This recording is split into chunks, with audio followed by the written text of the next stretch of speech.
Now, interestingly enough, you were talking about Hinduphobia.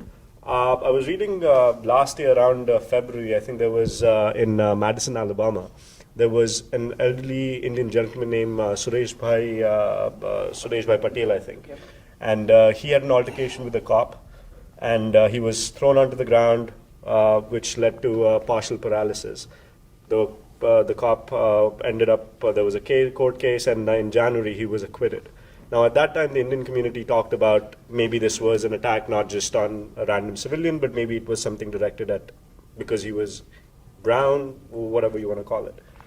Around the same time, we had a lot of attacks in the temples in western Washington state.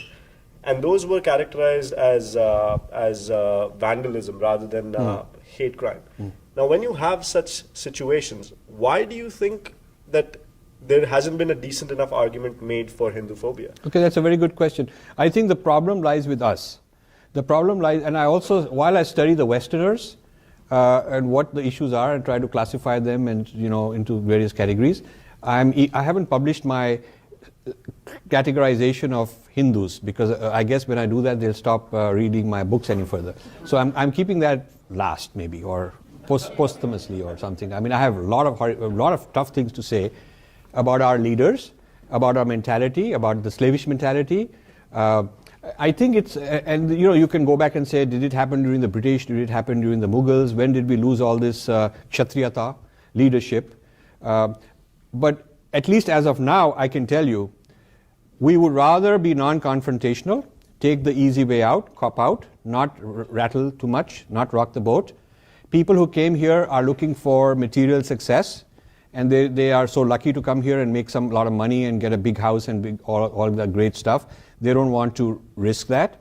Then it's about children. They want to settle their children. Then it's about self-esteem and glory, so they'd rather give $20 million grant somewhere and get their name on a building, because now they're entering the upscale, they're going to get a seat at the white man's table and they'll be considered big shot, So there is that sort of a mentality of success. That's the role model of success.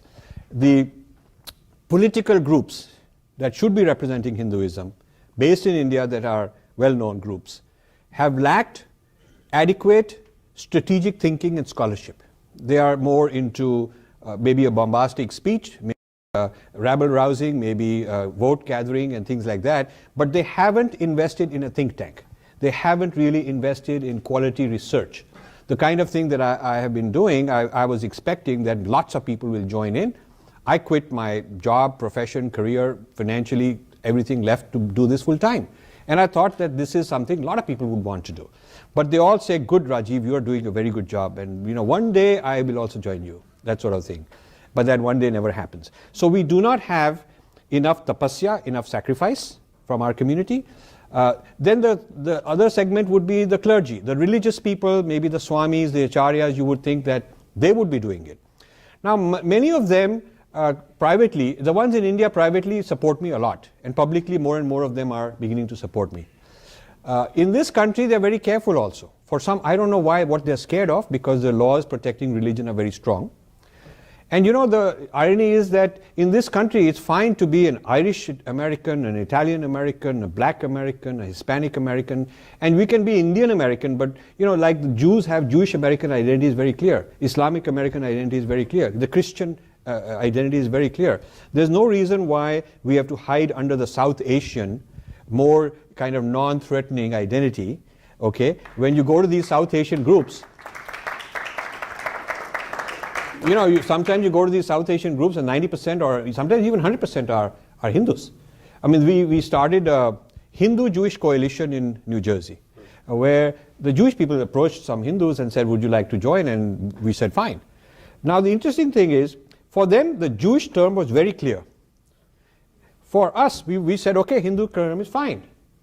So my co-founder and I, we said, okay, yes, it should be Hindu-Jewish. But as we started taking it out to our community, more and more of them said, does it have to be Hindu? Why can't we call it South Asian? And it's sort of like almost like a fear, a kind of an inferiority complex. So I think there's some inferiority complex, there's some lack of academic or of good scholarship and study of the whole thing. We don't have enough of our people participating in these events and having these encounters. When they want to get involved, it's like arm's length. I'll write you a check of $5 million, put my name somewhere. I don't want to know too much. You know, I find a lot of that, which is more to get prestige, maybe get their kid into Harvard or whatever, you know, get into a board, and then it's good for business. So the reasons for engagement and getting into the active life are not quite pure or necessary, and they're not quite I'm really doing this for a cause kind of thing.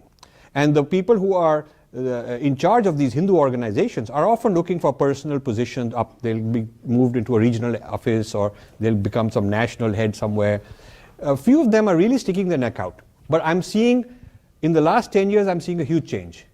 I think people are more and more willing to stand up and say, we're going to fight Hinduphobia.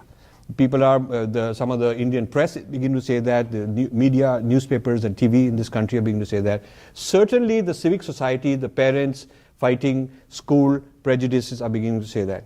So I see a change coming, and with more money comes more confidence. And people say, well, if I'm good enough to be the top doctor here or the top this or that, then who are they to insult my tradition? So that is coming.